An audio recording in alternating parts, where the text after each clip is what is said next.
Well, should you work out like a fit person? They're in shape, you just do what they do, and you'll be in shape too, right? That seems logical, but not so fast. In today's episode, we're going to be talking about why the context around your situation and where you are matters most, and what changes you need to make to your exercise and lifestyle based on said context. We're going to talk about all that and much more in today's episode, which starts right now. Tired of sailing an endless sea of information with no way to tell what applies to you and what doesn't? Then welcome to Fitness Made Simple University, where you're about to get actionable advice to make the right decisions for you and your life. Join your host, Chase Jenkins, health club owner, personal trainer, and nutrition coach, as he steps you through the Fitness Made Simple framework and talks to industry experts so you can move the needle on your health and fitness goal. Now, here's today's episode. So people don't know how to work out, so naturally they look towards people who do know how to work out. I mean, that's natural, right? So that's just something that we do in everyday life. That's called social learning, but we don't ever question it. And a lot of times, especially for beginners, we don't have a place to question if that person we're looking to maybe knows what they're doing in the first place. But that is okay in many regards. And of course, that's just how life works a lot of times. But if we look at this in the context of let's say something else in the fitness industry, we just don't question this at all. We just take this as truth and fact, and that's what you do. Somebody's in shape, you do what they do, you'll be in shape. Unfortunately, that's not how it works. I see this in our health club super often. People just kind of modeling behavior that they see, not realizing that they're taking a lot of stuff out of context. And what that's doing is putting them in a situation that they're not ready for yet. It's giving them protocol that's not designed for them. It's not meant for them. And maybe somebody else just has completely different goals. And I've seen this too. Somebody will be doing something kind of really weird and different because they're only doing it for 3, 4, 5, 6 weeks. And somebody who is new will see that and they'll base their entire fitness journey off of that one thing that they learned. Meanwhile, the person they learned it from doesn't do that for another year or whatever. So what you end up seeing is people repeating things over and over just because it's what they learned, and it's an uncomfortable thing. It's a different environment that we learn those things in. So we tend to not go back to try and revisit the pain of learning in the health and fitness industry many times because it comes in places which are uncomfortable, which is in gyms. So what we need to understand is, if we put this in a different context to kind of picture this a little bit, if I was a beginner cook, right, and I had no knife skills, I had to look up a recipe for boiling water. I wouldn't go look up the world's best French trained chef and go to his kitchen and watch him make braised duck and just assume that now I know. Now I'm a professional chef, right? I know everything I need to learn. Yeah, maybe I learned some cool techniques, although probably poorly, which again is what we see in the fitness industry. Maybe you do learn some cool stuff, but it's executed poorly at a low level of execution. And I may be able to cook something that won't give anybody food poisoning, so I can make something happen. But I'll never build the foundational skills that I need if I wanted to, be a really great cook, if I wanted to be in really great shape. So this is what we see all the time, and this is what we're going to talk about today and what to do about it. So just to set up a little bit more context for you here, the difference between maintenance and making change is very different. Maintaining where you are versus changing where you are is very, very different. A really good example of this is when you are trying to maintain muscle mass or you're trying to grow muscle mass. The requirements, not only for your training, but also for your nutrition, are very, very different in those two situations. However, if we model our behavior, if we're trying to grow muscle, if we're trying to get in better shape, and we're watching somebody who's trying to maintain where they are, we're going to end up staying very, very stuck. Maybe their maintenance is better than ours, so we get a little bit of growth out of that, but we need to understand the difference between maintenance and growth. So what is the difference between maintenance and growth in that scenario? That you're looking at a 0.5 gram to 0.7 grams of protein per pound of body weight versus that maybe 0.7 to 1.2 per day is what you're going to need for growth. And we'll get into all that stuff and specifics much later on. However, with exercise to maintain muscle tissue, you need 5 to 7 sets a week of strength training of appropriate intensity, of course, on that muscle to be able to maintain the muscle tissue. What you need to grow that is going to be very, very different. Now, we can't give a super specific protocol, and the 5 to 7 is generalized as well, but you can see the difference between maybe 5 to 7 per week. That you're talking about 3 sets of workout if you're working out twice a week versus probably training that muscle at 10, 12 sets 2-3 times a week. That's 20, 30 sets a week. That's almost triple, quadruple even what you need just to make change. So obviously, and when you look at the difference between eating half a gram per pound of body weight of protein per day versus a gram, I mean, that's double, but it feels like quadruple when you're doing it. So we have to make sure that we know where we're at, the context of our situation, what we're trying to do, and not just modeling the behavior of others.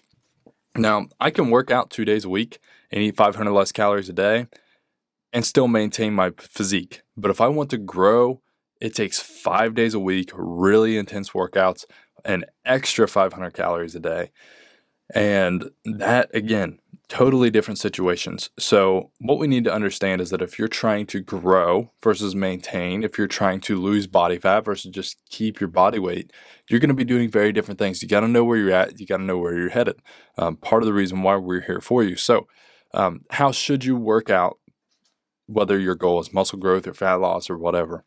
What are some of the things that you should be doing that maybe somebody who's just trying to stay healthy, they like where they're at, they just want to maintain it. We get a lot of people like that. Your gym rats, we're always in that growth mode. We're always in that, I want to get bigger, I want to get stronger, I want to get faster. And us humans, obviously, we have a natural propensity towards growth. We all want to grow.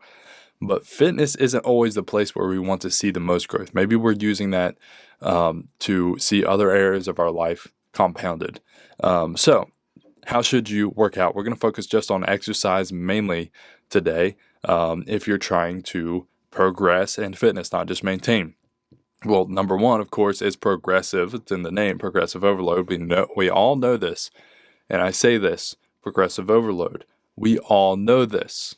How many of us actually do it? How many of us actually write this, our programming down, who track our workouts, who actually make sure that we're growing? I guarantee you that 90% of people out there, and I know that's a high number, but I guarantee you it's 90% of people out there who say they're trying to grow muscle, who they're trying to lose body fat, whatever, are not tracking their workouts and making sure they're progressively growing.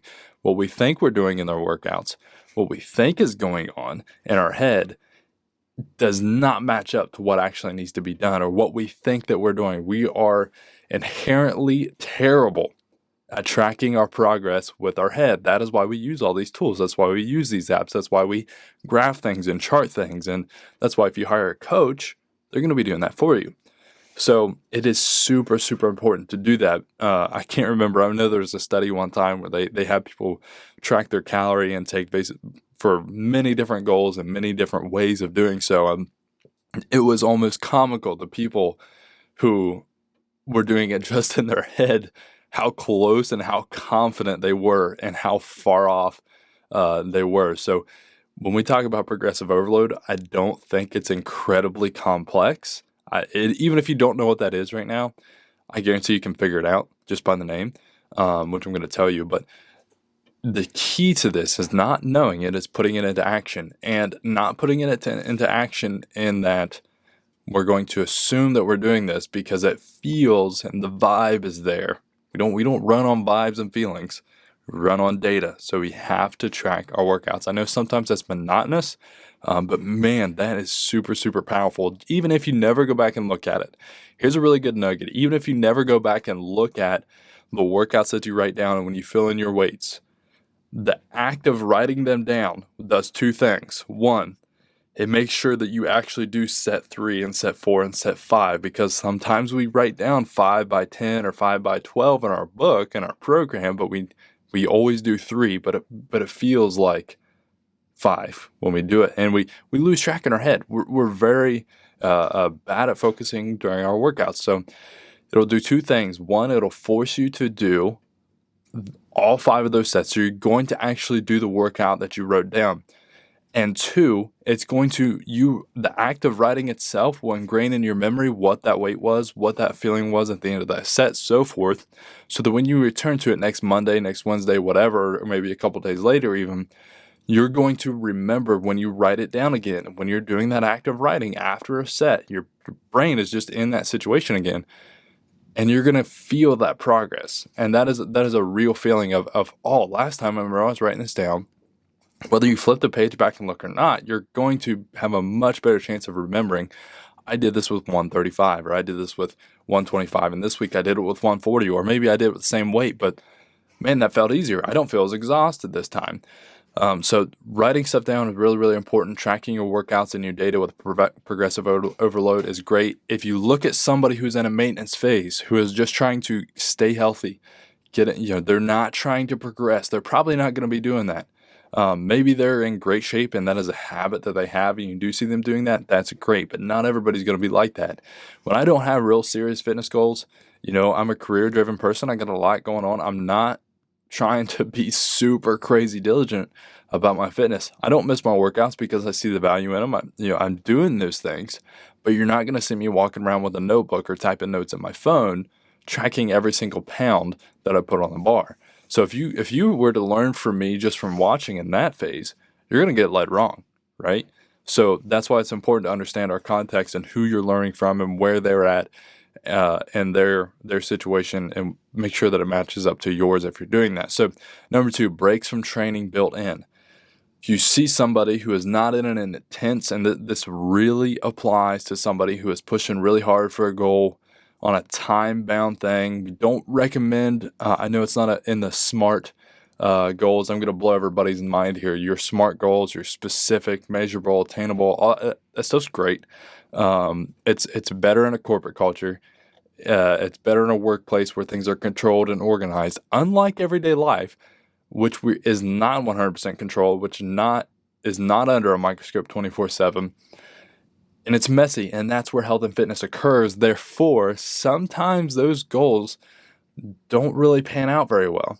So what we need to understand is when we are setting our goals and we're looking at our training and our fitness, is that we need to have stuff built in, stops built in, so that when we hit a speed bump or whatever, we have the chance to take a break. When I am pushing really, really hard, I need to proactively do that. When I'm really chasing something, I need to make sure that is something that I am looking forward to, that is going to happen, even if I don't need it, because a lot of times we'll need it and we won't realize it. But if I'm just trying to maintain where I'm at, I'm not going to need those things just by the nature of the style of training and nutrition and sleep and everything else that I'm doing. It's not going to necessitate me taking a break or relaxing. It's not going to add stress to my life because change is different and change is stressful. So again, another thing that you're not going to learn if you're watching somebody who is in a different phase than you are. I keep saying phase. I actually hate the word phase. Fat loss phase, muscle building.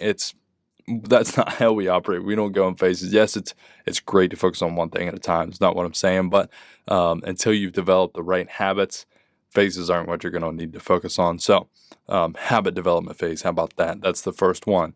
So number 3, higher levels of activity and movement. This is another thing where, again, change is uncomfortable. It's different. If you're always getting 7,000 steps a day, you're trying to lose some body fat, 8,500 a day is not, if 7,000 is what occurs all the time through you picking up your kids, getting groceries, walking on the treadmill for 15 minutes and going about your day to day, and you average almost every single time 6,000 to 7,000 steps a day. You getting to 8,500 steps a day is going to require you going on a walk, you spending more time, maybe at the end of your workout or beginning your workout, or walking around a lot in between your sets. There's lots of different ways you can do that, or maybe, going for a bike, playing outside, playing basketball, whatever you want to do. If you want to make progress, you're going to probably need more movement if you're trying to lose body fat. So apart from your workouts changing and being where they need to be, somebody who's just trying to maintain where they're at, they're just going to go through a normal everyday life that got them to that point anyways. They're not going to change. So another place where we need to make sure we're checking that our level of movement is appropriate and it's where it needs to be. Now, let's move on here to a couple days of strength training per week at minimum. This is just a good recommendation in general. Your strength training is going to look vastly different depending on your fitness level, depending on a lot of different things. And I see it so often. People will copy Julian Smith or freaking Mike O'Hearn. And those guys are insanely advanced. I say those two because those are actually, if you're going to copy anybody, at least they're both natural, so they say. I both believe both of those guys, of course. Call me naive if you will. However,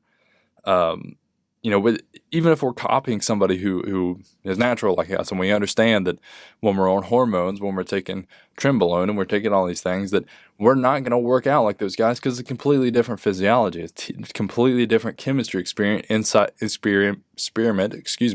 inside our body, and therefore the training stimuli that you're going to need is going to be totally different. So even if we understand we got to follow somebody that's natural. Jeff Nippert is a really, really good one as well, who follows a full body training split. But his volume is going to be super crazy. It's going to take so much for him that it may absolutely kill you. I think we know that. That's pretty logical and understandable to an extent. So that is something really important. And one thing I do want to hit on before we move on here is doing a full body split. I try and get that message out as many times as possible. Like I said, if you're on a hormone, if you're doing that stuff, if you're the person writing, being interviewed for winning the Olympia and in the magazines and all this stuff, they're taking hormones. They're taking things that are spiking their muscle protein synthesis or keeping that maintained, and the hormones are there. They're in that anabolic environment 24/7. Therefore, their training can be very different because their recovery is incredibly aggressive because of the state that their body is in. So they can go super, super hard 1-2 days a week, and that signal, that muscle protein synthesis, will stay maintained throughout the entire week. Now, if you're somebody who's not taking something, if you're somebody who is natural, that lasts for 48 to 72 hours max. If you're a 21-year-old still growing a little bit male, you're going to get that stimulus for 72 hours. But if you're, let's say, a lady, let's say you're like me and you're 26 and your hair's turning gray already because you're stressed from everyday life. I'm not too off stressed, but that signal is going to last not quite as long for you. You're going to get benefits not quite as long. So let's say 48 hours, kind of on a standard. By 48 hours, let's say you train your quads. It's quad and calf day, right? On Monday. By Wednesday through next Monday, you're getting zero growth. So what you need to do is on Wednesday, hit those again. And on Friday, probably hit those again. When you're thinking, oh my gosh, I'm so sore after my workout. First of all, it's probably a bad idea. You shouldn't be getting that sore after your workout. But second, if you're saying, oh my gosh, I'm so sore after my workout, I can't do that again every single day, and I won't have time, I'm doing 30 sets on my quads and my calves, bro, then how am I supposed to also fit in chest, which I do 30 sets and this, which tells us that the right answer to that is going to be a full body split. It's going to be higher frequency, lower intensity, or higher frequency, lower volume, right? So there's ways to program that is appropriate, but I guarantee you, if you are natural and you're doing a bro split, you're doing chest and tries and back and bis and whatever, and you're lifting weights, whether you're a guy or a girl, whatever you're doing, switch to a full body split and do all compound movements through that entire thing, unless, maybe something for your arms, lateral raises, curls, whatever. But make 80% of your workout compound movements, full body split. Do that for 6 weeks. Tell me you don't see a massive difference in 6 weeks from going from a bro split if you're a natural. Totally different, because we had to keep that muscle protein synthesis maintained for a longer period of time. So I'm going to get off that. We'll cover that in depth and much more detail in later episodes, especially with some of our guests we have coming up. So one more thing is that if you look at somebody, for example, you get on Instagram and somebody has their booty sculpting program, and you look at their physique and you think, that's what I want to look like. And that is the physique that you want to have, but they're focusing on something entirely different because they've already taken steps 1, 2, 3, 4, 5, 6, 7, and 8. And you're at step 2, but you're jumping ahead to step number 9, which if they're on, you think you're going to get the same results as they are. That is just simply not how it works. If you had to focus on losing 30 pounds first, and that's steps 2 through 5 is what that entails, then you need to be there. You don't need to be on the booty sculpting program at step number 9. So if you look at that person and let's say they came from exactly where you came from, they lost 30 pounds, they did it, they can tell you your story because it was their story, right? Does that mean you should work out like them? Does that mean that you should copy what they do? Probably not, because they probably have changed their sleep habits. They're probably drinking plenty of water. They're eating, 5 servings of fruits and vegetables a day. They're not drinking as much as they used to. They're getting all their protein in a day. They're not snacking incessantly. They're paying attention to their hunger cues. They've built these habits and these skills that you haven't yet. So for you to jump ahead and think that your exercise is going to make you into that person, it's a delusion that we allow people to have. And again, it's no fault of the person who believes that, because how are you supposed to know? You're like earlier in the episode when I talked about the chef, you're that beginner chef who's Googling how to boil water, and you're in this kitchen with all these other cooks that seem like they know what they're doing. Tell me that doesn't describe your gym experience if you're a beginner or even intermediate. And, for you to try and jump ahead to that, it's just not going to make sense. You're trying to figure things out, but if you don't have a guide to get there, it's going to make it really hard. And again, that's why we're here to hopefully to help guide you. But the person who is in that phase, who has built those habits, is going to be doing vastly different things than the person who is maybe trying to at step 2, trying to get to step 3. So the booty band side steps and the kickbacks and all these other things that they're doing to sculpt their booty, and have feelings about that as well. However, we're running out of time, so we're not going to get into that. But that's not going to be very beneficial to you if you're at step 2. It's actually going to really hinder your progress, because you're going to feel like you're putting in all this effort. You're going to be going in the wrong direction. It's going to discourage you. You're going to quit. You're going to go back to step 1, make it back to step 2 in the future. Maybe it's like New Year's or whatever. You're going to repeat this cycle because nobody ever showed you that there's a better way. There's a right way to exercise for where you are at. And it may not look like how the person who has the physique that you want, how they exercise. So we got to make sure we're doing what's right for us where we are. This is the whole precipice of Fitness Made Simple University. It's information in context at the right time for the right people. So if you find yourself in that second category with multiple areas of your wellness to work on, and it's a bit overwhelming, thinking of the dozens of big changes and habits that it feels like you need to make, we have made a resource for you. So this is something that usually we would charge money for, but I figured, oh my goodness, guys, my pictures are falling off the wall. All right, let's get back to the man. We were rolling really good there. So if you're the person you need that help deciding, man, I have so many places to work on. I have so many things. It's overwhelming, and there's bullet points under each one of these. What does better sleep look like? There's 10 habits you got to develop to arrive at the goal of better sleep. And that's just for bedtime. That's not talking about your wake-up routine. That's not talking about your exercise and your nutrition and your time management. There's so many things that goes into that. What we've developed for you, and it's going to be free. All we ask for is your email address in exchange, so that we can send you more free stuff in the future, of course. And that is going to be our personal habit development and goal development workbook. So what you're going to do is you're going to go to fitnessmadesimpleu.com or fmsuuniversity.com. Just click the link in our bio on our social media. You can get straight to that. We're going to link it there straight to the download page. But what that is you're going to start with a habit assessment. And you're going to rank things from a scale of 1 to 10. And you're just going to fill in the bubbles at the end. You're going to add up your score. And the higher your score, the better your habits are going to be, obviously. And it's going to tell you where you're at. It's going to give you an idea. Are my habits actually really great? And maybe I'm just a few tweaks away, and that's great. Or I just need to hire a coach who's really talented to find my weak points. Or am I really far down the scale and this is all I need to focus on? I need to quit worrying about the advanced techniques and everything else. So you're going to find where you stand against, where we think the protocols we think you should have. Next up, you're going to decide on the priorities that will inevitably pop into your head as you're filling this out. You're going to have that one thing where it says, do you do this every single day? Or do you struggle to do this? And you're going to be like, oh my gosh, that's something I need to work on. As you're doing it, circle those things that really pop out to you. What that's going to do is That's it for this week's episode. Be sure to subscribe so you never miss out on the knowledge and context we use to change our own clients' lives. And if you found value in today's podcast, please leave a review and share it to your social media. We'll see you next week with more of the information you need to live your fittest, healthiest life.